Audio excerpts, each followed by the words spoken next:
Hey there, it's Chris. We're taking a look at questions 15 through 17 here in section 4 of SAT Practice Test 4. And for 15, it says, which of the following scatter plots shows a relationship that is appropriately modeled with the equation y equals ax to the b, where a is positive and b is negative. Okay, so a couple things that we might note here is that if we look at the existing relationships among our answer choices, we see that if we were to model these, when they say a scatter plot, all that means, so a scatter plot is just each individual data point is plotted. And then when they say appropriately modeled, that means you're going to have some sort of best fit line, which is just going to kind of give you a general sense of the data. So if we look for A, it looks like that would be a linear relationship here going down and to the right. Best approximation for B, this looks like an exponential relationship going down. C looks like an exponential relationship going up as we go to the right. And D would be a scatter plot where it shows basically no relationship.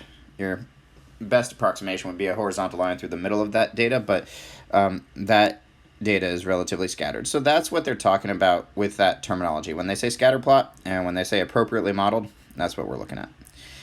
So then they give us this equation, and keep in mind, I am definitely an advocate of thinking with your brain before using a calculator, but there are questions on the SAT where you want to rely on that calculator. And here, this is actually one that you can use a calculator to your advantage.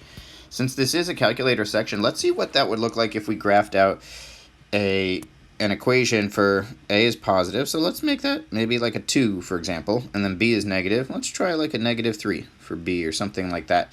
So if you plug this into a calculator, y equals 2x to the -3, it will give you a graph that looks about like this.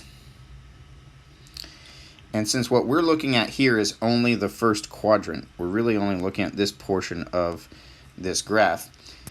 If you use a calculator on this one, it's much easier to see that that relationship matches B. Now, numerically, the reason that that works out the way that it does is that here with a negative exponent for B, so this is an exponential relationship, which means there should be some curved nature to it, which allows us to eliminate A and D. And then between B and C, since it has a negative exponent, that's what's going to have this kind of decreasing relationship as your values for X increase, and that matches B. So we can figure that out conceptually, but we can also confirm it by plugging that in to our calculators and taking a look at what a graph like that looks like.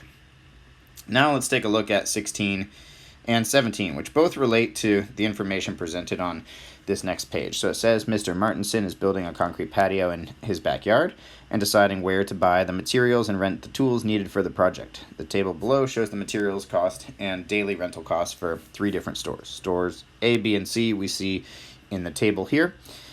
And then below it says the total cost, Y, for buying the materials and renting the tools in terms of the number of days X is given by this equation. Okay, so for what number of days X will the total cost of buying the materials and renting the tools from store B be less than or equal to the total cost of buying the materials and renting the tools from store A? So basically here, they're saying that they want to know, hey, where's B going to be less than or equal to A for that total cost?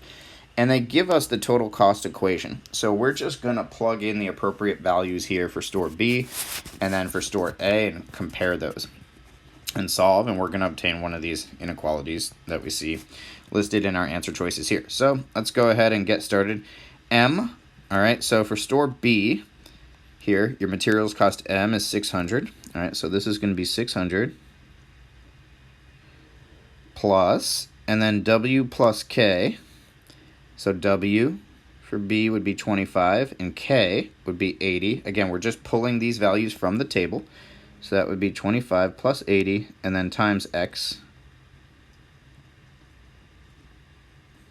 And then we want to know where that's less than or equal to the same corresponding total cost for A. So now for A, we're pulling the values from row A that matches store A. So that would be 750 plus, and then we have 15 plus 65 times x. I'm going to zoom in here a little just so I can try to fit it on the page. 15 plus 65 times x. Let's see if we can squeeze that in. Okay. So now we just have to simplify and solve. So here, this is going to simplify to 600 plus 105x. And this is going to be 750 plus 80x. And if you look, some of you might be thinking this looks familiar, and you should be, because this is actually, although it looks like it's a rearranged version of it, this is really a y equals mx plus b equation. Here your constant is represented by capital M, and then your slope is represented by this daily rental amount. So that's just a rearranged version of a very common equation that we see for a line, which is slope-intercept form, y equals mx plus b. And we can see that down here, this looks a lot like y equals mx plus b. So that setup for writing out an equation where you have a constant amount and then plus some sort of variable amount is really important to be familiar with as a general framework, because it's going to show up time and time again. Now, when we go to combine like terms, we subtract 80x from both sides. That'll give us 25x. We subtract 600 from both sides. That'll give us 150. Divide by 25, and we get x is less than or equal to 6, which is answer choice A here for 16.